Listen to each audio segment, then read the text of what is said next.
Salve a tutte e a tutti, oggi vi proporrò la terza pillola della storia dei minatori sardi. Siamo ancora nel periodo della dominazione romana e, come anticipato, vedremo le principali figure che operavano nelle miniere e nelle fonderie dal secondo secolo a.C. al IV secolo d.C.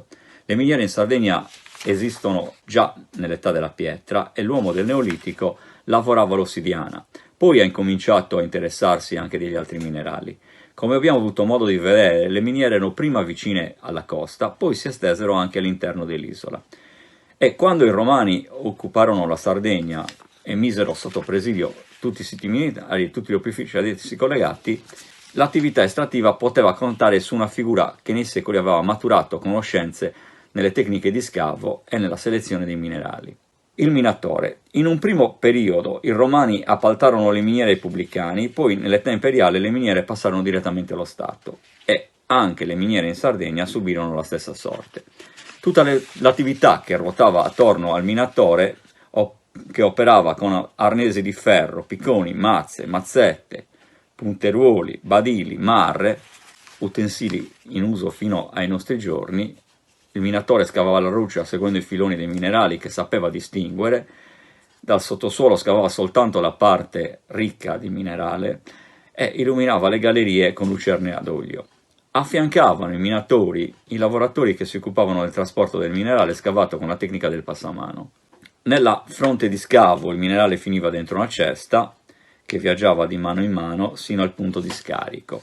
Questa tecnica è rimasta in uso fino all'avvento del trasporto su rotaia.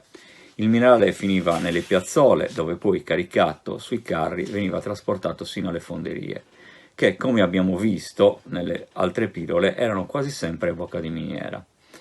Ai minatori esperti era anche affidato il compito di saggiare la roccia alla ricerca di altre vene mineralizzate. Con i Romani queste figure che prima operavano in autonomia subiranno alcune involuzioni che cambieranno radicalmente il rapporto di lavoro e miniera.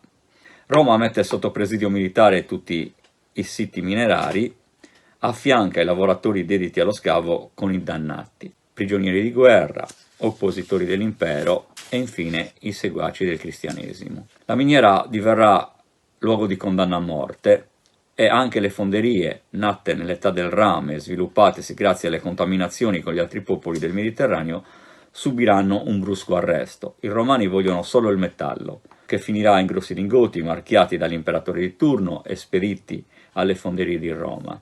I maestri fonditori sardi saranno d'ora in poi al servizio dell'urbe, tutto intorno agli opifici, gli schiavi più deboli e schiere di miliziani armati di frusta per ritmare il lavoro.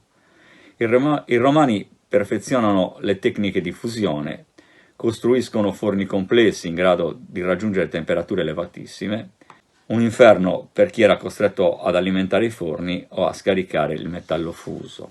Il lavoro in miniera e nelle fonderie, patrimonio di un popolo che trasformava le rocce in vere e proprie opere d'arte, dopo 2000 anni finisce per mano del dominio romano inesorabilmente. Da specialisti nello scavo, da artigiani dei metalli, tutti diverranno schiavi. È l'inizio della prima e vera crisi del settore minerario in Sardegna. In prossimità del disfacimento dell'impero romano le miniere cesseranno definitivamente l'attività. Però ritroveremo i minatori sardi anche negli anni bui che seguiranno e sarà materia della prossima pillola. Vi saluto.